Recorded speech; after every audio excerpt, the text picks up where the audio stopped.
Hello friends, कैसे हो? I hope आप अच्छे होंगे। जैसा कि आप देख पा रहे होंगे, देखिएगा हम इस वीडियो में देख रहे हैं जैसे बंदरा जादव की जो न्यू बुक थी उसका विकास का जो चैप्टर था ना, उससे संबंधित 6 मॉडल पेपर तो ऑलरेडी हमने डाल रखे हैं। बाकी बच रहे हैं अधिगम के। तो अधिगम का एक वीडियो ये मिल रहा है। बाकी जो अधिगम के बाकी जो कह सकते हैं मॉडल पेपर है, ये टोटल तो 5 है। 5 में से हम पहला ये कर रहे हैं, बाकी 4 है। मैं कह सकता हूँ जल्दी वीडियो अपलोड कर दूंगा। या हो सकता है जो बाकी यूनिट से बची है ना, उनके मॉडल पेपर है, मैं उन्हें एक साथ ही डाल देता हूँ। ठीक है, तो ये मॉडल पेपर आपको अलग से मिलेगा, बाकी सभी एक साथ मिल जाएंगे। ठीक है, देखिएगा। मैं जानकारी के लिए एक सेकंड रुकिएगा। देखिएगा इसमें क्या है कि मैंने ये टेलीग्राम पे डाल रखी है पीडीएफ। अगर आपने खुद से कर रखी है तो कोई प्रॉब्लम नहीं है, अगर नहीं कर रखी है तो देखिएगा ये सेकंड यूनिट लगती है अधिगम की। ठीक है, और अधिगम में बहुत सारे चैप्टर आते हैं, एक नहीं है। देखिएगा कितने सारे चैप्टर इसमें इंक्लूड होते हैं, यानी 20 चैप्टर इसमें इंक्लूड है अधिगम में, तब जाके अधिगम चैप्टर है कंप्लीट हो पाता है। ठीक है, और इन्हीं से संबंधित आपको मॉडल पेपर दे रखे हैं ये 5। तो ये सभी है ना, चाहे वो अधिगम से संबंधित, चाहे कोई मनोवैज्ञानिक रहा हो, या किसी ने कौन सा सिद्धांत दिया या थ्योरी दी है या क्या बताया है, तो उनसे संबंधित जो अभी तक क्वेश्चन बने हैं ना, इसी में इंक्लूड है वो। आप देखेंगे बहुत सारी परीक्षा में बार बार रिपीट होते हैं एग्जाम में क्वेश्चन, वो भी इसमें इंक्लूड किए गए हैं। तो जिसमें से हम पहला मॉडल पेपर कर रहे हैं, इसमें जो 5 दे रखे हैं ना, जिसमें से पहला कर रहे हैं, जो आप देखेंगे डायरेक्टली आप 39 नंबर पेज यानी 39 पे आएंगे तो पहला ही मॉडल पेपर आपको दिखाई दे जाएगा। ठीक है, देखिएगा इसमें जो क्वेश्चन है ना, कह सकते हैं आप कर सकते हैं आराम से, कोई प्रॉब्लम नहीं होगी, क्योंकि ये क्वेश्चन रिपीट भी होते रहते हैं बार बार। तो देखिएगा जो पहला क्वेश्चन है, इसमें 20 क्वेश्चन इन्होंने इंक्लूड किए हैं अधिगम से संबंधित, वही देख रहे हैं। जैसे पहला क्वेश्चन है कि दंड किस प्रकार का पुनर्बलन है, यानी जो पनिशमेंट होती है वो किस प्रकार का रेनफोर्समेंट होता है, तो वो ऋणात्मक पुनर्बलन होगा। तो ऑप्शन नंबर इसका 2 सही हो जाएगा। 2 का मतलब वह। ठीक है, सेकंड देखिएगा। सेकंड नंबर क्वेश्चन है कि छात्रों को ठीक, शाबाश, बहुत अच्छा कहना ये किस प्रकार के पुनर्बलन में आएगा। तो इसे बोलते हैं, पहली बात तो ये पॉजिटिव बात है, ठीक, शाबाश, बहुत अच्छा, तो ये सकारात्मक तो हो गया। ठीक है, बाकी शाब्दिक पुनर्बलन और इंक्लूड कर दिया जाता है, इसे बोलते हैं सकारात्मक शाब्दिक पुनर्बलन। ठीक है, तो ऑप्शन नंबर इसका 3 सही हो जाएगा। बाकी ऑप्शन कोई था नहीं इसमें। नेक्स्ट देखिएगा कि 3 नंबर क्वेश्चन है, बांडुरा के अनुसार अधिगम आधारित होता है। तो बांडुरा तो कहते हैं या तो अनुकरण के द्वारा सीखे, देखो इनके पर्यायवाची बहुत दिए जाते हैं, जैसे अनुकरण के द्वारा सीखना, या परीक्षण के द्वारा सीखना, या यहाँ पे अवलोकन के द्वारा सीखना। तो ये शब्द याद रखना है। ठीक है, बाकी मॉडलिंग के थ्रू सीखना, तो ये शब्द ऐसे दिए जाते हैं कन्फ्यूजन करने के लिए। हालांकि बहुत सिंपल ही सिद्धांत है इनका, सामाजिक अधिगम या सामाजिक संज्ञानात्मक सिद्धांत भी बोल देते हैं। तो डिपेंड करता है कि ऑप्शन क्या दे रखा है, उसी आधार पर हम आंसर लगाते हैं। ठीक है, अनुकरण की बात करते हैं, परीक्षण की बात करते हैं, अवलोकन की, मॉडलिंग, ये इनकी थ्योरी पढ़ेंगे ना, उन्हीं में आते हैं ये पर्यायवाची शब्द है जो एग्जाम में पूछे जाते हैं। ठीक है, तो ऑप्शन नंबर 3 सही हो जाएगा। नेक्स्ट देखिएगा 4 नंबर के निम्न में से कौन सा सीखने का मुख्य नियमों में शामिल नहीं है। ये क्वेश्चन बहुत बार पूछा जाता है। आप देखेंगे 2018 और 18 के बाद जो 21 में परीक्षा हुई है और 22 में भी हुई है पात्रता, उनमें सब में पूछा है। थोड़ा के जो मुख्य नियम इनमें शामिल नहीं है, ये पूछा था। ठीक है, तो देखिए तत्परता का आता है, अभ्यास का आता है, प्रभाव का आता है। जो नहीं आता है वो है बहु अनुक्रिय। हालांकि ये थोड़ा के कोड नियम में आता है, यानी मुख्य नियम तो 3 हो गए थे ये, और कोड नियम 5 थे, तो उनमें आता है एक बहु अनुक्रिया का नियम। तो ऑप्शन नंबर 3 सही हो जाएगा। नेक्स्ट देखिएगा कि क्रिया प्रसूत अनुबंधन सिद्धांत प्रतिपादन किसने किया था। ये किया था स्किनर ने, और इसे बोलते हैं ऑपरेंट कंडीशन थ्योरी। और ये ध्यान रखना, ये भी क्वेश्चन बना है कि थोर्नडाइक के प्रभाव के नियम पर आधारित थी ऑपरेंट कंडीशन थ्योरी, जो स्किनर की थी। तो ये भी क्वेश्चन पूछा गया है, तो ये भी ध्यान रखना है। तो ऑप्शन नंबर 4 सही हो जाएगा। क्वेश्चन नंबर 6 पूछा है, कॉलर ने निम्न में से किससे संबंधित है। तो कॉलर की जब भी बात होगी ना, ये गेस्टल्टवादी है, और ये अगर इन सभी ऑप्शनों को देखें तो ये अधिगम का सिद्धांत है। देखो थ्योरी तो गेस्टल्टवादी है, यानी संज्ञानात्मक की बात करते हैं, समग्राकृति की बात करते हैं, या पूर्णाकार की बात करते हैं, लेकिन ये थ्योरी आती है अधिगम के सिद्धांत में।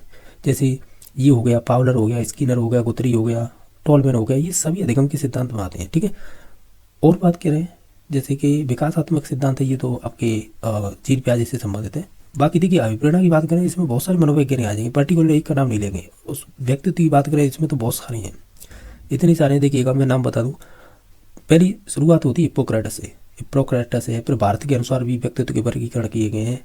फिर उसके बाद है आपके क्रेचमर हो गए, सेल्डन हो गए, और स्प्रेंजर हो गए, और भी बहुत सारे मनोवैज्ञानिक जिन्होंने अलग अलग प्रकार से बताया। तो इनका नाम नहीं लेंगे, इनके दोनों के नाम ले सकते हैं कि विकासात्मक सिद्धांत की बात करते हैं आपके जीन प्याजे। ठीक है, नेक्स्ट देखिएगा, सीखने में प्रयास व भूल के सिद्धांत का प्रतिपादन किसने किया था। तो प्रयास एवं भूल, यानी ट्रायल एवं एरर थ्योरी बोलते हैं इंग्लिश में, ट्रायल एवं एरर। तो ये आपकी कहाँ है, आपकी थोर्नडाइक की रही। ठीक है, इसी से संबंधित है। प्रभाव के नियम भी आते, सॉरी जो मुख्य नियम और कोड नियम, और ये ट्रायल एवं एरर ऐसा थ्योरी, और जिसे उद्दीपक अनुक्रिया बोलते हैं, और संबंधवाद, ये सभी शब्द है ना कहीं इन्हीं से संबंधित हैं।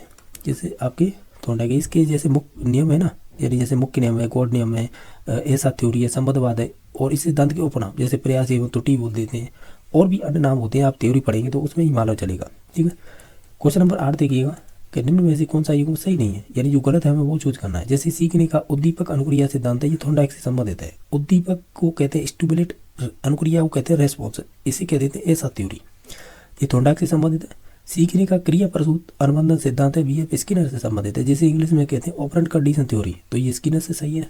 सीखने का क्लासिकल सिद्धांत है, वो पावलर से संबंधित है, इसमें पेवलर लिखा है लेकिन पावलर ही बोलते हैं।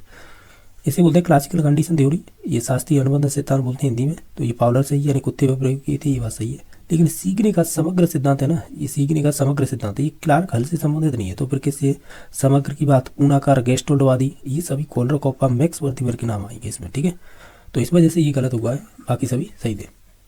नेक्स्ट देखिएगा, सूझ या अंतर्दृष्टि के सिद्धांत का प्रतिपादन किसने किया था, सिंपल था, गेस्टोल्डवादी मनोवैज्ञानिक। नेक्स्ट देखिएगा, फिल इन द ब्लैंक्स संबंध प्रतिक्रिया सिद्धांत पावलर ने प्रयोग किए थे, पावलर ने कुत्ते पर प्रयोग किए थे, और उसके पर भी उसकी पैरोट ग्लैंड्स होती है जिसे पाचन ग्रंथि बोलते हैं, उस पर प्रयोग किए थे। ऑप्शन नंबर इसका 2 सही हो जाएगा। नेक्स्ट देखिएगा, तत्परता का नियम किसने दिया था, वो ये थॉर्नडाइक है। तत्परता का नियम ये होता है, रेडीनेस बोलते हैं इसे इंग्लिश में। इसका मतलब होता है अगर आपको रुचि है तो किसी काम को करेंगे, नहीं करेंगे, इंटरेस्ट नहीं है यानी अरुचि है तो उस काम को नहीं करेंगे। इसका एक एग्जाम्पल आता है, घोड़े को तालाब तक तो ले जाया जा सकता है लेकिन पानी के लिए पीने के लिए उसे बात नहीं किया जा सकता। ये एग्जाम्पल तत्परता का ही होता है। नेक्स्ट देखिए 12 नंबर क्वेश्चन कि शिक्षार्थी फैशन शो को देखकर मॉडल्स का अनुकरण करने की कोशिश करते हैं, इस प्रकार के अनुकरण को क्या कहेंगे, इस प्रकार के सामाजिक अधिगम कहेंगे। तो ऑप्शन नंबर 3 सही हो जाएगा, ये बांडुरा से ही संबंधित है। अभी मैंने कुछ उपनाम बताए थे जैसे कि मॉडल्स, अनुकरण, अवलोकन, प्रेक्षण, ये क्या है, सामाजिक अधिगम सिद्धांत बांडुरा का है, उनमें शब्द यूज किए जाते हैं। ठीक है, यानी सब समाज में रहते हैं तो बच्चा है दूसरों को देख कर ही सीखता है। ठीक है, तो इस हिसाब से ये सिद्धांत है।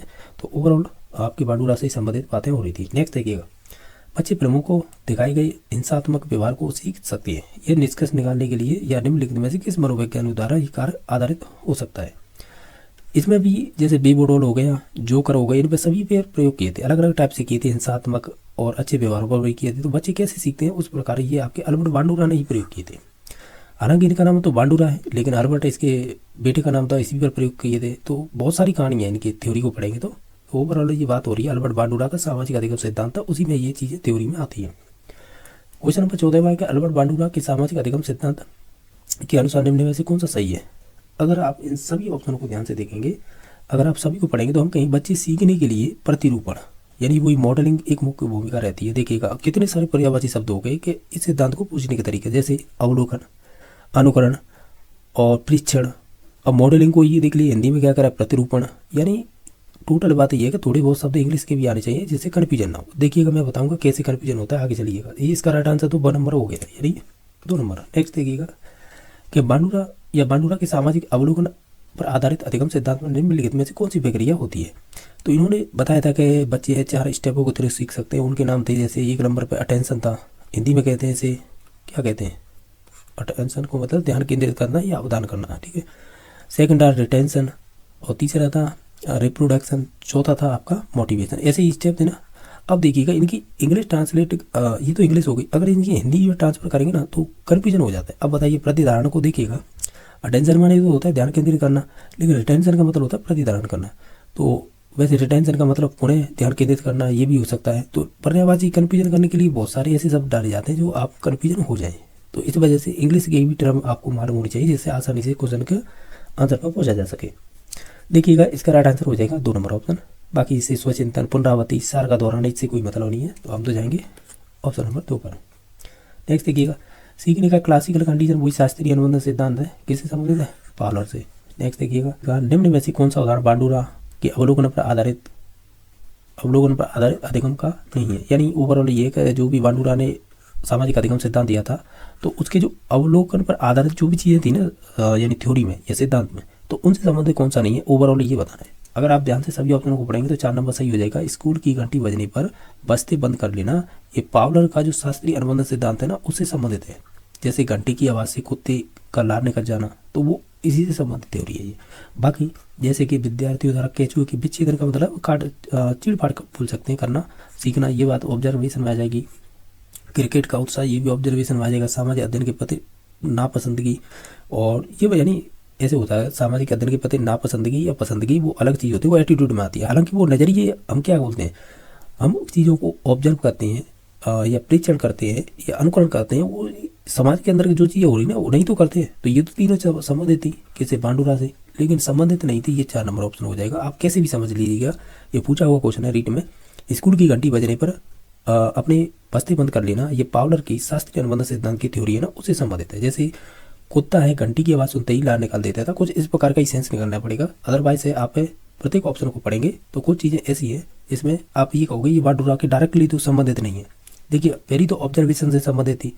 क्रिकेट का उत्साह का मतलब वही ऑब्जर्वेशन कर रहेगा, तो जैसा उत्साह सीखेगा तो उसी प्रकार की अनुक्रिया करेगा वो उस हिसाब से, ठीक है। बाकी सामाजिक अध्ययन के प्रति पसंदगी नापसंदगी जैसे समाज में हम करते हैं उसी हिसाब से हम भी सीखते हैं उसी चीज़ को, तो उस हिसाब से, ठीक है। तो ऑप्शन नंबर इसका 4 सही हो गया था। बाकी जब एक अध्यापक एक छात्र को सफलता का एहसास कराता है तो वो उपयोग कर रहा है, तो देखिएगा ये सफलता असफलता है, ये थॉर्नडाइक के मुख्य नियम में आती है, जिस मुख्य नियम में एक आता है प्रभाव का नियम, ठीक है, जिसे लॉ ऑफ इफेक्ट बोलते हैं। इसमें 2 उपनियम चलते हैं, संतुष्टि का असंतुष्टि का। अगर आपको संतुष्टि हो गई है तो निश्चित तौर से आप सफलता प्राप्त करते हैं, ऐसा ही हम सेंस निकालेंगे, क्योंकि आप डायरेक्टली तो ऐसे कोई चीज़ दे नहीं रखी है कि इसका मतलब ये है, पर ये प्रभाव के नियम में ये कहा जाता है अगर आप चीज़ को संतुष्टि होती है तो निश्चित तौर से आप उसे सफलता प्राप्त करते हैं, उस चीज़ को बार बार करेंगे या उन अनुक्रिया को दोहराएंगे। अगर असफलता मिलेगी तो निश्चित तौर से आप निराश भी होंगे, उस अनुक्रिया को नहीं दोहराएंगे। इस प्रकार का हम सेंस पढ़ते हैं, तो उस आधार पर कहेंगे ऑप्शन नंबर इसका 3 सही हो जाएगा। सफलता का एहसास होता है वो प्रभाव के नियम में ही होता है। आप कोई गवर्नमेंट जॉब में एक बार आप किसी भर्ती में लगते हैं तो निश्चित तौर से आपका सिलेक्शन अन्य भर्तियों में भी हो जाता है, जैसे कि टीचर के अलावा एसआई हो गई, पुलिस हो गई या अन्य कोई भर्ती, फर्स्ट ग्रेड सेकंड ग्रेड, तो निश्चित तौर से ये आपके इसी में रूल में आता है कि प्रभाव के नियम में जो सेटिस्फैक्शन होता है ना, तो संतुष्टि के आधार पर ही आप अन्य सफलताएं प्राप्त कर लेते हैं, यानी एक सफलता के बाद अन्य सफलताएं, ऐसे भी क्वेश्चन पर पूछा जाता है, तो वो इसी में आता है प्रभाव के नियम में। ओवरऑल ये कहना है, ठीक है। नेक्स्ट देखिएगा, सीखने का वो सिद्धांत जो केवल एक अवलोकित व्यवहार पर निर्भर करता है, सीखने का कौन सा सिद्धांत है। जब भी अवलोकित की बात होगी तो निश्चित तौर से संज्ञानात्मक सिद्धांत में चली जाएगी। देखिएगा आपको थोड़ा कन्फ्यूजन नहीं होना है, क्यों नहीं होना है। जो अल्बर्ट बांडुरा का सामाजिक अधिगम सिद्धांत है ना, इसे आप देखेंगे कई जगह पे आपको ऐसा लिखा मिलेगा सामाजिक संज्ञानात्मक अधिगम सिद्धांत, तो निश्चित तौर से वो संज्ञानात्मक में ही जाता है, तो ऑप्शन नंबर 1 सही हो जाएगा, यानी कह सकते हैं है, ठीक है। 20 नंबर क्वेश्चन है, जब बालक सीखने के लिए तैयार होता है वह जल्दी और प्रभावशाली तरीके से सीखता है, तो ये सिद्धांत प्रतिपादित किया गया था। देखिएगा सीखने के लिए तैयार है तो वही है रेडीनेस, तत्परता, तो ऑप्शन नंबर 1 सही हो जाएगा। थॉर्नडाइक के मुख्य नियम में आता है तत्परता का नियम, ठीक है, रेडीनेस। ये सेकंड मॉडल पेपर है आपके लर्निंग यानी अधिगम से संबंधित, ठीक है। इससे पहले हमने पहले कर लिया था, तो देखिएगा इसमें किस प्रकार के क्वेश्चन बने हम वही देख रहे हैं, तो आप तो देखते चलिएगा क्वेश्चन इसमें आसान है। देखिएगा मनोविज्ञान का क्षेत्रवादी सिद्धांत है, किससे संबंधित है, तो ये आपकी कुट लेविन से संबंधित है, और इनका एक और सिद्धांत है, अभी आगे वाले क्वेश्चन में आएगा। तो जैसे क्षेत्रवादी सिद्धांत किससे संबंधित है, कुट लेविन से। सेकंड नंबर क्वेश्चन है, मनोविज्ञान जो अपने अधिगम सिद्धांत पर लाइफ स्पेस को संबोधित करते हैं। लाइफ स्पेस मतलब वही है, लाइफ मतलब जीवन, स्पेस मतलब क्षेत्र, जीवन क्षेत्र सिद्धांत है, वो भी आपके कुट लेविन से ही संबंधित हो जाएगा। अधिगम का व्यवहारिक सिद्धांत निम्न है, कौन सा होगा, तो ये सभी व्यवहारवादी हैं, तो ऑप्शन नंबर 4 सही हो जाएगा, क्योंकि ये व्यवहारवादी सिद्धांत है सभी। देखिएगा जैसे सम्मत प्रतिक्रिया का पावलर का हो जाएगा, स्किनर का क्रिया प्रसूत प्रबलन का हो जाएगा क्लार्क का, या इसमें स्किनर भी जुड़ जाता है। देखिएगा इनमें से सीखने का सिद्धांत संबंधित नहीं है, तो वो हो जाएगा अब्राहम मैस्लो, क्योंकि ये मानवतावादी है, ठीक है, ये फिजिकली आवश्यकताओं की बात करते हैं, तो ऑप्शन नंबर इसका भी सही हो जाएगा। बाकी कॉलर, टॉलमैन और थॉर्नडाइक ये सभी व्यवहारवादी हैं, ऐसे कह सकते हैं। इस आधार पर भी आप अलग कर सकते थे, और मानवतावादी है ये, और ये व्यवहारवादी, ऐसे भी अलग कर सकते हैं, तो कैसे भी कर लीजिएगा, आसानी से हो जाएगा ये क्वेश्चन। नेक्स्ट देखिएगा, ब्रूनर के अनुसार संज्ञानात्मक विकास में सम्मिलित है, क्या चीज़ है, अगर ओवरऑल सभी को देखें ना, देखिएगा क्रियात्मक अवस्था है ना, इसे इनएक्टिव बोलते हैं इंग्लिश में, इनएक्टिव। इन्होंने 3 अवस्थाओं की बात की है अपने सिद्धांत में, और इनका सिद्धांत है संज्ञानात्मक विकास सिद्धांत है, जो आपके जीन पे आ जाए ना उनका, और इनके सिद्धांत का नाम सेम ही है। दूसरी होती है आपकी, ये तो पहले नंबर पे इनएक्टिव, दूसरी होती है आइकॉनिक, और तीसरी होती है सिंबॉलिक, यानी कि 3 अवस्थाएं सिंबॉलिक, ठीक है, तो इस प्रकार है। बाकी अंत प्रज्ञा काल है, ये प्री ऑपरेशनल होती है ना, ये दे रखी अवस्था जिसे प्री ऑपरेशनल स्टेज बोलते हैं, जिन पे आ जाएगी सेकंड नंबर की अवस्था है, जिसकी उम्र 2 से 7 होती है, तो इसको 2 अवस्था में बांट रखा है, तो उसमें से ये वाली सेकंड नंबर पर आती है, ठीक है, ये ऑलरेडी रीट 2016 में पूछा जा चुका क्वेश्चन, ये वाला अंत प्रक्रिया पर। ये प्री ऑपरेशनल है। विलोमित की प्रक्रिया का मतलब है कि ये कहीं ना कहीं मूर्त सक्रियात्मक अवस्था की एक विशेषता होती है। मैंने समझा है कि ये सभी चीज़ें किससे संबंधित थी, ठीक है। बाकी है इसका राइट आंसर तो 1 नंबर ऑप्शन हो जाएगा, ठीक है। नेक्स्ट देखिएगा कि इसमें से बताना है कि निम्नलिखित में से किसने अधिगम को व्यवहार के परिणाम स्वरूप व्यवहार में ही परिवर्तन बताया था। ये आपके किरपॉट होंगे जिन्होंने 3D मॉडल दिया था, 3 डायमेंशनल थ्योरी, जो आपकी बुद्धि चैप्टर में आप पढ़ते होंगे। क्वेश्चन नंबर 7 है प्रेरणा प्रबलन ह्रास सिद्धांत किससे संबंधित है। इसे ड्राइव रिडक्शन थ्योरी बोलते हैं इंग्लिश में। ऑप्शन नंबर 1 सही हो जाएगा, ये क्लार्क हल से संबंधित है। इनमें से कौन सा युग्म गलत है। देखो साइन थ्योरी यानी वही है चिन्ह प्रतिमान का टोलमैन, सही है। क्षेत्रीय का मतलब वही कोटलैमिन, सही है। सामाजिक अधिगम ब्रूनर, ये गलत है, क्योंकि ब्रूनर तो आपके जो संज्ञानात्मक विकास सिद्धांत दिया था, जो जीन प्याजे का नाम है ना सिद्धांत का, वही सेम था, तो ये उनसे संबंधित है। जबकि ये कह रहा है सामाजिक तो आपके बांडुरा जी आते हैं, यानी अल्बर्ट बांडुरा, तो इस हिसाब से ये गलत है। बाकी प्रयास एवं त्रुटि थोंडाइक से संबंधित है। ऐसा अधिगम सिद्धांत से कौन संबंधित नहीं है, यानी ऐसा थ्योरी को कौन नहीं मानता है, तो वो नहीं मानते ब्रूनर, क्योंकि ये संज्ञानवादी है इस वजह से। बाकी ये सभी मानते हैं, चाहे थोंडाइक हो, पावलर हो, स्किनर हो। नेक्स्ट देखिएगा आसुवेल के अनुसार किस प्रकार के सीखने में समस्या का समाधान नहीं होता है। तो ये खोजपूर्ण सीखने से संबंधित है, ठीक है। देखो खोजपूर्ण सीखना यानी 4 स्टेप बताए थे आपके इस डेविड आसुवेल ने, तो उसमें रट का सीखना, अर्थपूर्ण सीखना, खोजपूर्ण सीखना, एक और है, ठीक है। ये 4 आते हैं। लेकिन अगर आपसे कहा जाए इसकी इंग्लिश ट्रांसलेट करेंगे ना, क्या होगा, तो कहीं ना कहीं डिस्कवरी आएगा। एक क्वेश्चन ये आता है कि खोज उपागम की खोज किसने की थी, तो ये अरे उपागम की खोज नहीं, यानी इसके प्रवर्तक कौन माने जाते हैं, ऐसे आता है। ये शब्द किसने दिया था, तब आता है ब्रूनर का नाम, तो ये ध्यान रखना है, ठीक है। खोज उपागम है, ब्रूनर से संबंधित है, ठीक है। बाकी खोजपूर्ण सीखना है, ये डेविड आसुवेल से संबंधित है। अर्थपूर्ण शाब्दिक अधिगम किस के द्वारा समझाया गया था, तो वही डेविड आसुवेल। निर्मितवाद के अनुसार शिक्षक की भूमिका होती है, वो एक सरलीकृत होता है, यानी फैसिलेटर होता है, एक तरह से ऐसे बोल सकते हैं।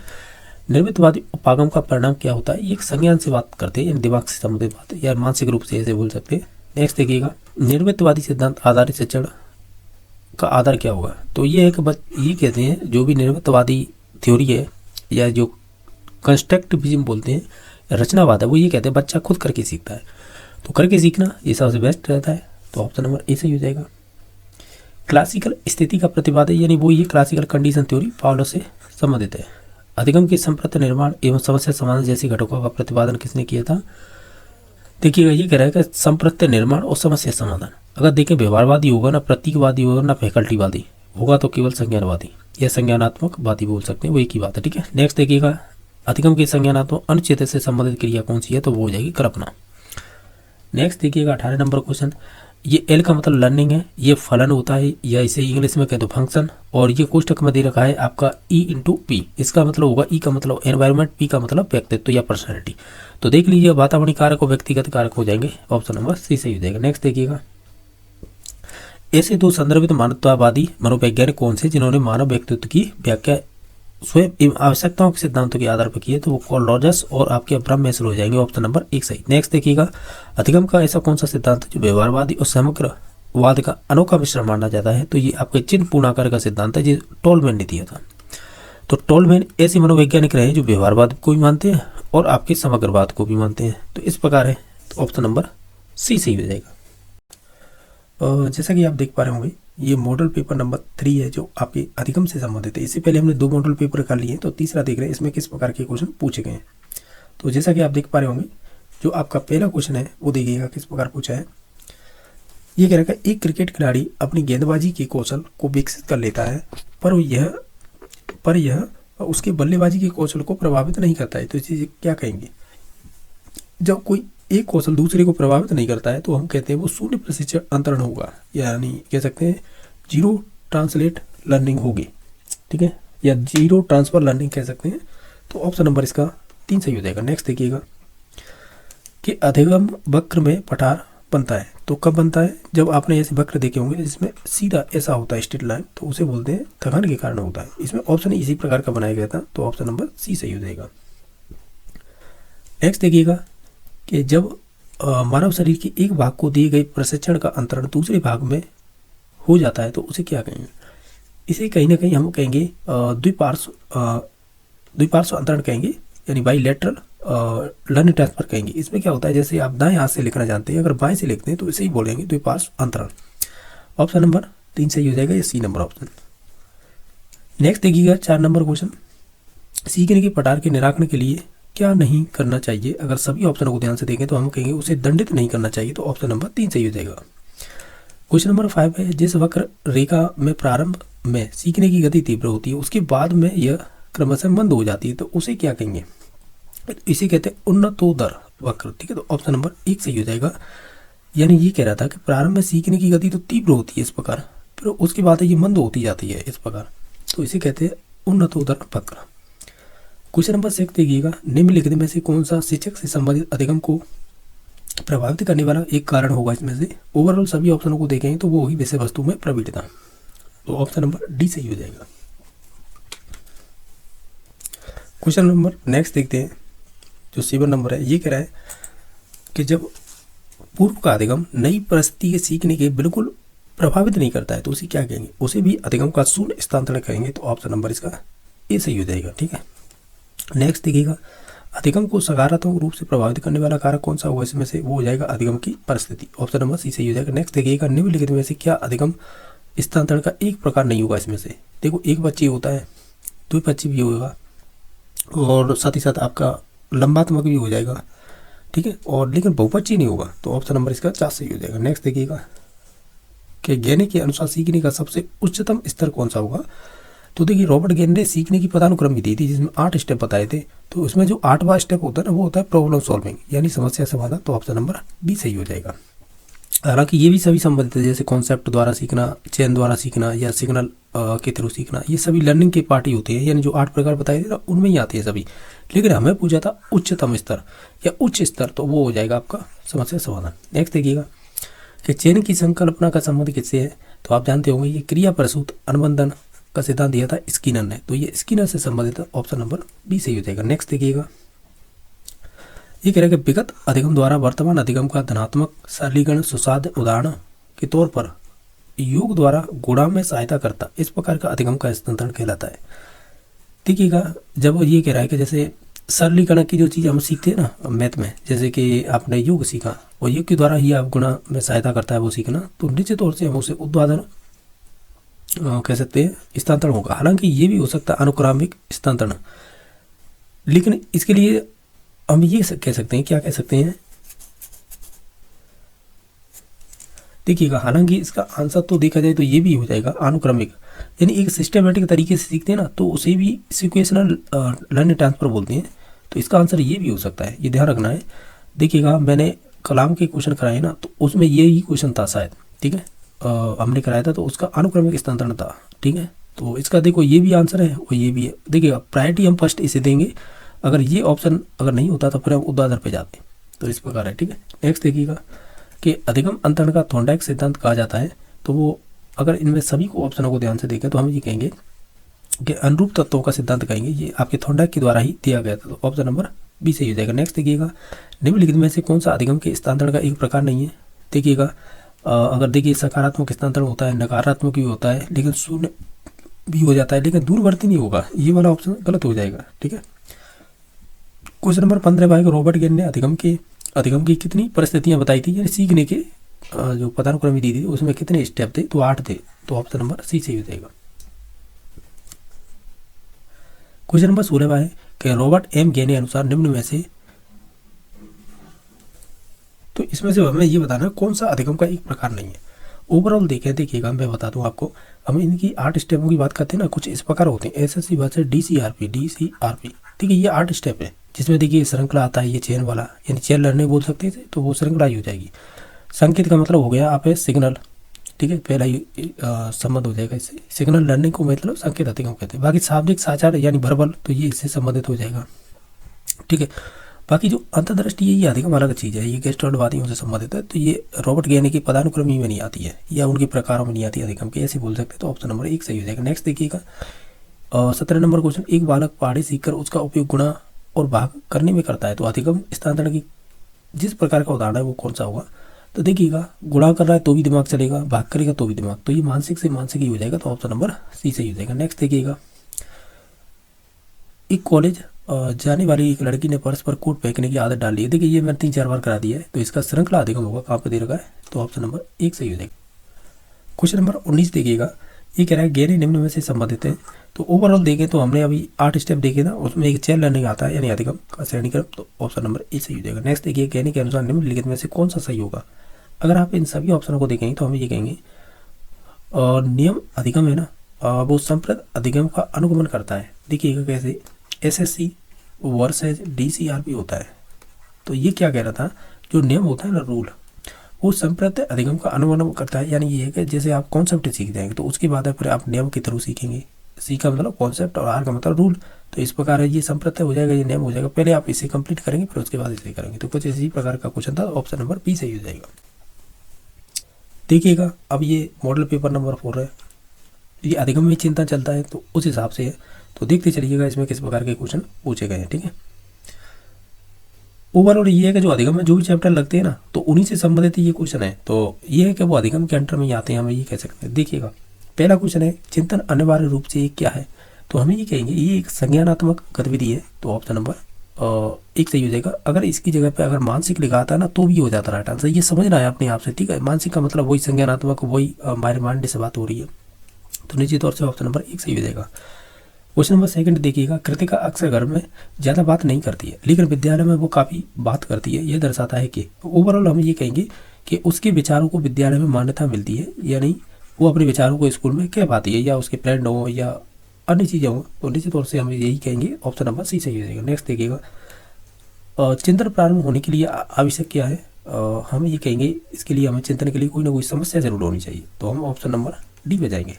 ठीक है, तो ऑप्शन नंबर डी सही हो जाएगा। नेक्स्ट देखिएगा, चिंतन शक्ति के विकास की प्रक्रिया में निम्नलिखित में से कौन सा कथन गलत है। यानी जो गलत है हमें चूज करना है। देखिएगा, हम ये कहेंगे, क्या कहेंगे कि कम बुद्धि वो ज्ञान, ये वाला कथन है वो गलत हो जाएगा हमारी चिंतन की शक्ति के विकास की प्रक्रिया के बारे में। ठीक है, अभी हम नेक्स्ट क्वेश्चन देख लेते हैं कि मान लीजिए आप विद्यालय शिक्षा बोर्ड के अध्यक्ष हैं। आप अपने अधिकार क्षेत्र के अंतर्गत आने वाले विद्यालयों की शिक्षा की संपूर्ण गुणवत्ता को सुधारने के लिए क्या योजना बनाएंगे। इस प्रकार का प्रश्न एक किसका उदाहरण होगा। ओवरऑल देखें तो कहीं ना कहीं हम ये कहेंगे ये हमारे उच्च स्तरीय अवसारी जो भी हमारा चिंतन होता है उससे संबंधित बात हो जाएगी। तो ऑप्शन नंबर डी सही हो जाएगा। नेक्स्ट देखिएगा, निम्नलिखित में से कौन सा युग में सही होने की संभावना सबसे कम है। एक तरह से गलत ही है ऐसे कहेंगे। देखिए, भाषा और विचार प्रारंभ की दो भिन्न गतिविधियां हैं। ये कहा है वाइगोस्की ने, ये बात तो सही है। साथ ही साथ और भी देखें कि भाषा विचार पर आधारित है, ये प्याजे ने कहा है, ये भी बात सही है। भाषा वातावरण में एक उद्दीपक है, ये भी स्किनर ने कहा है। ये वाला स्टेटमेंट है वो गलत हो जाएगा, ऐसी स्किनर ने बात ही नहीं की है। बाकी बच्चे भाषा के बारे में निश्चित ज्ञान के साथ प्रवेश करते हैं, तो ये बात है चौमस की, ये स्टेटमेंट सही हो जाएगा। BF स्किनर ये कहते हैं बच्चे भाषा है अनुकरण के थ्रू सीखते हैं, ऐसे कह सकते हैं, तब तो ये सही हो जाता। लेकिन ये कह रहा है कि एक उद्दीपक है, तो ये वाला स्टेटमेंट गलत हो जाएगा। तो ऑप्शन नंबर 3 सही हो जाएगा। नेक्स्ट देखिएगा कि निगमनात्मक तर्कना में शामिल होगी, यानी इसे बोलते हैं डिडक्टिव रीजनिंग। तो इसमें शामिल क्या चीज़ होगी वो बताइएगा। इसमें होगी सामान्य से विशिष्ट की ओर तर्कना, यानी एक तरह से निगमन विधि का एक शिक्षण सूत्र होता है, यानी शिक्षण सूत्र का ही तो ये स्टेप में आता है उसके में। ठीक है, तो ऑप्शन नंबर 4 सही हो जाएगा। नेक्स्ट देखिएगा, एक अध्यापक कक्षा में कुछ गतिविधि करा रहा है, जैसे कि फर्स्ट में न केवल यह पूछ करके कैसे और क्यों, और सेकंड स्टेप दे रखा है उन्हें एक प्रश्न के विभिन्न स्तरों तथा फर्क की तुलना करने में मदद करता है, जो वास्तव में सबसे अच्छा इन गतिविधियों को वो बढ़ावा देने की कोशिश कर रहा है। तो कहीं ना कहीं वो आलोचनात्मक जो हमारी क्रिटिकल थिंकिंग होती है ना, तो उससे संबंधित बात कर रहा था। ऑप्शन नंबर बी सही हो जाएगा। चिंतन मानसिक प्रक्रिया का फिल इन द ब्लैंक्स पहलू है, तो ये संबंधित हो जाएगा आपके ज्ञानात्मक से। नेक्स्ट देखिएगा, निम्न में से कौन सा चिंतन की प्रक्रिया में सबसे कम महत्वपूर्ण होगा, वो हो जाएंगी मांसपेशियाँ। नेक्स्ट देखिए, आउट ऑफ द बॉक्स चिंतन है वो किससे संबंधित है, तो अपसारी चिंतन से। नेक्स्ट देखिएगा, निम्नलिखित में से कौन सा सृजनात्मकता से संबंधित है, तो वो भी अपसारी हो जाएगा। नेक्स्ट देखिएगा, एक भाषा शिक्षक कक्षा में कविता का विवरण समझाकर कक्षा में कविता पढ़ा रहा है और छात्रों को स्पष्टीकरण से निष्कर्ष निकालने या व्यापक विचार करने के लिए कह रहा है, तो ये उदाहरण किसका होगा। तो ओवरऑल देखा जाए तो ये संबंधित हो जाएगा इंडक्टिव रीजनिंग का, यानी आगमनात्मक तर्क। ऑप्शन नंबर 1 सही हो जाएगा। नेक्स्ट देखिएगा, चिंतन मानसिक प्रक्रिया का ज्ञानात्मक पहलू है, ये डेफिनेशन किसकी है, तो ये संबंधित हो जाएगी आपकी रोज की कल्पना की विकास के लिए क्या संभव है इसमें से। तो हम ये कहेंगे, क्या कहेंगे कि ये सभी चीज़ें होना जरूरी है। ज्ञान इंद्रियों का प्रशिक्षित करना, कहानी सुनना, रचना तो प्रवृत्ति विकास पर ध्यान देना, तो प्रयुक्त सभी इसका राइट आंसर हो जाएगा। एक अध्यापक मानचित्र की खाली रूपरेखा में केवल नदियों पहाड़ों, मैदानों व घाटियों को प्रदर्शित करता है। वो विद्यार्थी को मुख्य नगर, रेलवे व मुख्य नगरों को जोड़ने के लिए जो भी राजमार्ग है उन्हें चिन्हित करने को कहता है। विद्यार्थी को अन्य पुस्तकों व मानचित्रों को ध्यान करने के लिए भी इस दौरान बनाई होती है। तो अध्यापक के द्वारा है कौन सा उपागम उपयोग में लिया जा रहा है, तो वो हो जाएगा मानचित्र निरूपण। ऑप्शन नंबर 1 सही हो जाएगा। नेक्स्ट देखिएगा, ये रीट में पूछा हुआ क्वेश्चन है, यानी इसमें से चित्र का ये किसका उदाहरण है। ऐसे जैसे प्राचीन मिस्र वाला है तो इसे स्थापत्य कला और मकबरों की जो भी वस्तु है इसे डिवाइड कर रखा है इनमें, ठीक है। और फिर पत्थर की मूर्तियाँ हैं, ये यानी ये ओवरऑल ये किससे संबंधित है चित्र, ये बता रहा है। तो देखिएगा, अगर ओवरऑल देखें ना इसे, तो ये हो जाएगा एक तरह से कॉन्सेप्ट मैपिंग हो जाएगी। तो ऑप्शन नंबर सी सही हो जाएगा, जो आपके डी नोवाक ने दी थी, शायद ऐसा ही नाम है उनका, उनके द्वारा दिया गया था। नेक्स्ट देखिएगा, चिंतनशील सोच की चर्चा इनमें से किसने की थी, तो वो की थी जॉन डीवी ने। नेक्स्ट देखिएगा, ये कह रहा है कि प्रभाव, पूर्णता, व्याख्या, मौलिकता तथा लचीलापन फिल इन द ब्लैंक्स के संबंधित है, तो ये कहीं ना कहीं हमारे अपसारी चिंतन से संबंधित हो जाएगा। नेक्स्ट देखिएगा कि शिक्षक बच्चे को सृजनात्मक विचारों के लिए प्रोत्साहित कर सकता है, तो ये किससे संबंधित है, ये है उन्हें समस्या समाधान के लिए विभिन्न तरीकों से सोचने को कहकर, ठीक है। तो ऑप्शन नंबर डी सही हो जाएगा। जैसा कि आप देख पा रहे होंगे, ये मॉडल पेपर नंबर 5 है, लेकिन ये अधिगम के अंतर्गत ही है, ठीक है, ये ध्यान रखना है। तो ये मोटिवेशन से संबंधित है, यानी अभिप्रेरणा से। इसमें किस प्रकार के क्वेश्चन बने हम वो देखने हैं,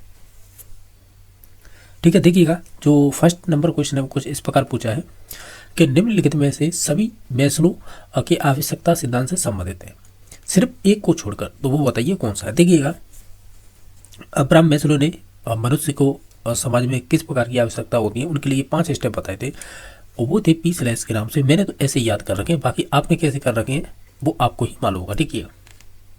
यानी जो इंग्लिश के फर्स्ट लेटर होते हैं ना इंडिकेटर के रूप में, उन्हीं से याद कर रखे हैं। जैसे पहली आवश्यकता होती है वो फिजिकली होती है, यानी जो हमारी भूख प्यास होती है ना, जन्मजात चीज़ें, उनसे संबंधित।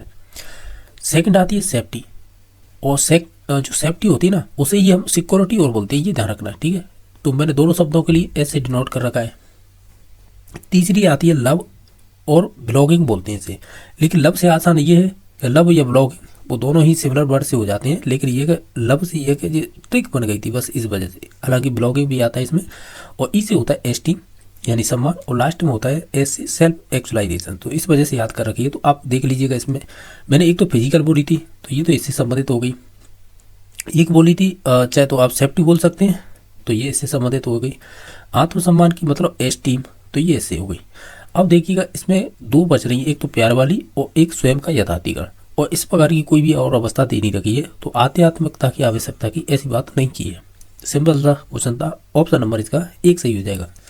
अब्राहम मैस्लो के 2 प्रेरक पूछे जाते हैं, जन्मजात और अर्जित, वो भी याद रखने हैं। नेक्स्ट देखिएगा, क्वेश्चन नंबर 2 है। इसमें पूछा है कि रोहन बाहुबली की नवीनतम चित्रकला की पुस्तक पढ़ रहा है क्योंकि वह यह देखने के लिए इंतजार नहीं कर सकता है कि बाहुबली और उसके परिवार के साथ क्या घटित हुआ। तो ये सर्वोत्तम उदाहरण किसका होगा। कहीं ना कहीं वो इंटरनल मोटिवेट है उसको जानने के लिए। तो ऑप्शन नंबर 1 सही हो जाएगा। ये आरपीएससी सेकंड ग्रेड में पूछा हुआ क्वेश्चन है। यानी आरपीएससी सेकंड ग्रेड का मतलब ये कि जो 9th-10th वाले बच्चों को पढ़ाते हैं वो टीजीटी टीचर बोल दीजिएगा उन्हें, या फिर आप उन्हें सेकंड ग्रेड राजस्थान में बोलते हैं, तो उस हिसाब से उसमें पूछा था ये क्वेश्चन, ठीक है। नेक्स्ट देखिएगा, किसके अनुसार प्रेरणा सीखने के लिए राजमार्ग है, यानी एक तरह से नेशनल हाईवे कहा है, वो स्किनर ने कहा है। किसको, मोटिवेशन को। तो ऑप्शन नंबर 1 सही हो जाएगा। नेक्स्ट देखिएगा, कौन सा प्रेरणा का एक घटक नहीं है, तो 3 ही होते हैं। कौन कौन से, नीड, ड्राइव और इंसेंटिव। तो ये रटन स्मृति है ना, मेमोराइज करना, ये से संबंधित कोई बात नहीं होती है मोटिवेशन में। तो ऑप्शन नंबर इसका तो सही हो जाएगा, क्योंकि ये अभिप्रेरणा के घटक में नहीं आता है। इसमें से सर्वोत्तम उदाहरण बताना है आपको। तो देखिएगा कि किसका सर्वोत्तम उदाहरण बताना है, मोटिवेशन। प्रेरणा कह लीजिएगा, इसे मोटिवेशन कह लीजिएगा, वो एक ही बात है, ठीक है। अगर आप इन सभी ऑप्शनों को खुद से पढ़ लीजिएगा, ठीक है। तो इसमें से जो राइट आंसर होगा ना वो होगा 2nd नंबर। कैसे, छात्र वह है वो सक्रिय है, किसमें, अपने गणित वर्ग में अच्छा करने के लिए उच्च लक्ष्य निर्धारित करता है, ताकि ये करता है, काफ़ी प्रयास के साथ बना रहता है और कक्षा में उच्चतम अंक प्राप्त करता है। ये इंटरनल मोटिवेशन से संबंधित बात है, या मोटिवेट है वो खुद से। तो इस वजह से ऑप्शन नंबर इसका बी सही हो जाएगा। बाकी ऑप्शन पढ़ लीजिएगा, वो अलग प्रकार से दे रखे हैं, वो मोटिवेशन से या प्रेरणा से संबंधित नहीं थे। क्वेश्चन नंबर 6 देखिएगा, यदि बाह्य प्रेरणा एक अंत की युक्ति है तो आंतरिक अभिप्रेरणा क्या होगी। तो वो अपने आप में ही अंत होगी। और रीट 2018 का क्वेश्चन है ये, ठीक है। नेक्स्ट देखिएगा कि अभिप्रेरणा वर्णित होती है, तो अभिप्रेरणा तो भावात्मक जागृति से संबंधित हो जाएगी, यानी इमोशनल अवेयरनेस से संबंधित हो जाएगी, तो ऑप्शन नंबर 2 सही हो जाएगा। ये भी रीट में पूछा हुआ 2016 है।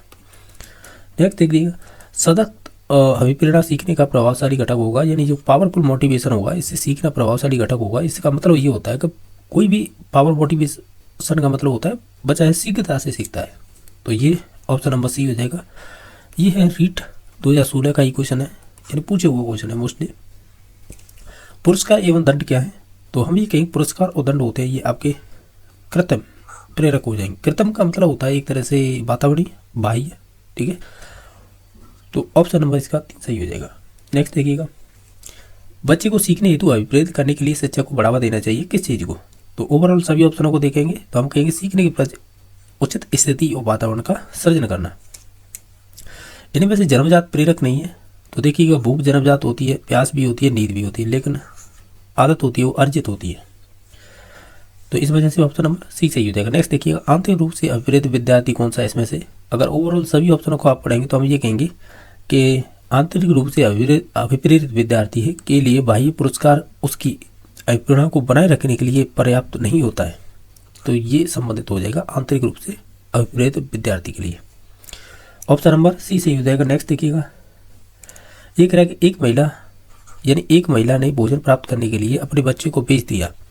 इस खबर को किस आधार पर अच्छी तरह से समझा जा सकता है, यानी उसने अपनी जो मूल आवश्यकता है ना उनके लिए ही अपना बच्चा बेच दिया, तो बताइएगा कि इस खबर को किस आधार पर अच्छी तरह से समझा जा सकता है। तो आप सभी अवसरों को देखेंगे ना कहीं हम ये कहेंगे, क्या कहेंगे कि ये आपके पदानुक्रमिक आवश्यकता का सिद्धांत है। ये किससे संबंधित है, ये अब्राहम मैस्लो से संबंधित है, जो मानवतावादी है। उन्होंने 5 आवश्यकता बताई थी, मैं ट्रिक भी बताई थी पीछलेस के नाम से। तो एक्चुअली होता क्या है कि जो हमारी फिजिकली आवश्यकता होती है ना, जिन्हें हम जैसे भूख प्यास, तो उसी संबंधित संदर्भ में ये क्वेश्चन बना था। हालांकि अगर और ऑप्शनों की बात करें तो जैसे कि भोजन प्राप्त करने के लिए उन्होंने बच्चे भेज दिए, अगर हम सभी इन ऑप्शनों की बात कर लें कि इनसे संबंध थे या नहीं थे, देखिएगा मनोसामाजिक सिद्धांत है, ये आपके एरिक्सन से संबंधित है। आपने 8 अवस्था देखी होंगी, तो उसमें तो ऐसी बात होती नहीं है। बाकी सेकंड नंबर ऑप्शन है मनोविश्लेषणात्मक सिद्धांत, ये फ्राइड से संबंधित है। उन्होंने इस प्रकार की बात नहीं की है, वो तो मन की चीज यानी मन से संबंधित बात ज़्यादा करते हैं, चाहे चेतन हो अचेतन हो अर्चेतन हो, इनकी बातें करते हैं। चाहे इड हो ईगो सुपर ईगो, इन चीज़ों की आप बातें करते हैं, वो ना कि ये भोजन के संबंध या जो मूलभूत आवश्यकता होती है या कह सकते हैं जो जन्मजात आवश्यकता होती है उनसे संबंधित उन्होंने किसी भी प्रकार की बात नहीं की है। बाकी एक पुनर्बलित आकस्मिकताओं का सिद्धांत, आकस्मिकताओं का देखो ये है तो सिद्धांत मैंने भी पढ़ा है, लेकिन मुझे कंफर्म नहीं है ये किस मनोवैज्ञानिक ने दिया है, तो इस वजह से ये भी नहीं होगा, क्योंकि पुनर्बलन आ जाता है ना तो फिर इन चीज़ों में इन भोजन वगैरह की चीज़ों का ज़्यादा रोल नहीं रहता है। इसमें तो उन चीज़ों का रहता है जो बच्चे किस प्रकार सीख सकते हैं, तो उन्हें जैसे कि सकारात्मक पुनर्बलित कर सकते हैं, और जैसे दंड हो गया, नकारात्मक पुनर्बलन हो गया, उन चीज़ों का ज़्यादा रोल रहता है, ठीक है, या अनुक्रियाओं करवाने से संबंधित। तो इस प्रकार का ये भी नहीं, ओवरऑल कहा जाए तो इनसे कोई संबंध नहीं था, आसानी से पहचान सकते थे, क्योंकि अब्राहम मैस्लो मानवतावादी हैं तो उन्होंने इसी प्रकार की बात की है कि समाज में हम रहते थे, हमें किन चीज़ों की आवश्यकता होती है। क्वेश्चन नंबर 14 भाई, एक बच्चा कक्षा में प्रश्न पूछता है, उचित रूप से इसका अर्थ क्या है। हम कहेंगे अगर प्रश्न पूछता है निश्चित तौर से बच्चा है जिज्ञासु है, यानी क्यूरोसिटी उसके अंदर जानने की। बाकी नेक्स्ट क्वेश्चन, भूख और प्यास क्या है, तो ये एक जन्मजात प्रेरक होते हैं हमारे, ठीक है, भूख प्यास नींद इस प्रकार के। 16 नंबर क्वेश्चन देखिएगा, हम सभी में आवश्यकता के अनुसार अभिप्रेरण की शुरुआत होती है, छात्र की वह आवश्यकता जिसे उसको सर्वप्रथम पूरा होना चाहिए संबंधित है। तो देखिएगा अगर हमारी शारीरिक आवश्यकताएं आ जाए ना कहीं पर भी, देखिएगा अनुसार शुरू करता है छात्र की आवश्यकताएं जिसे सर्वप्रथम पूरा करना चाहिए, तो जो भी आवश्यकता होगी ना हमारी फिजिकली ज़्यादा होती है, यानी शारीरिक, तो हम ऑप्शन नंबर बी पे जाएंगे। कहीं ना कहीं ये मोटिवेशन से ही संबंधित था, लेकिन मोटिवेशन में भी आपका ये अब्राहम मैस्लो का व्यक्तित्व में ये आता है मानवतावादी चैप्टर में, तो निश्चित तौर से उसी से पूछा है, तो ऑप्शन नंबर इसका बी सही हो जाएगा ना, सही है ना, सही है। क्वेश्चन नंबर नेक्स्ट देखिएगा 17वां, एक व्यक्ति की जीवन में नाम व प्रशंसा कमाने की इच्छा किस प्रकार का अभिप्रेरक होगा। अगर वो जीवन में अपना नाम और प्रशंसा कमाने की इच्छा रख रहा है तो निश्चित तौर से हम ये कहेंगे, क्या कहेंगे कि वो आंतरिक रूप से अभिप्रेरित है, अभिप्रेरण के लिए अक्सर फिल इन द ब्लैंक शब्द का ही प्रयोग किया जाता है। अभिप्रेरण वही मोटिवेशन की बात कर रहा है, तो निश्चित तौर से हम ये कहेंगे कहीं ना कहीं हमारी आवश्यकताओं से जुड़ा हुआ है। नेक्स्ट देखिए, मैस्लो के अभिप्रेरणा सिद्धांत को कहा जाता है, तो वो कहा जाता है आवश्यकता का सिद्धांत, क्योंकि दृढ़ इच्छा शक्ति की बात नहीं की है, शारीरिक की बात नहीं की है, अंतर्रोध की बात नहीं की है। तो ऑप्शन नंबर 1 सही हो जाए, क्योंकि आवश्यकता का, या ऐसे कह सकते हैं पदानुक्रमी सिद्धांत बोल सकते हैं, या आवश्यकता का पदानुक्रमी सिद्धांत ऐसे भी बोल सकते हैं। तो वो आवश्यकता केवल यहाँ पर शब्द ले लिया है, उसी से पूछ लिया है। तो ऑप्शन नंबर इसका 1 पे जाएंगे। बाकी लास्ट नंबर क्वेश्चन है, कार्य को आरंभ करने, जारी रखने और नियंत्रित करने की प्रक्रिया कहलाती है, तो उसे हम मोटिव कहेंगे। ऑप्शन नंबर 1 सही हो जाएगा। नेक्स्ट देखिएगा,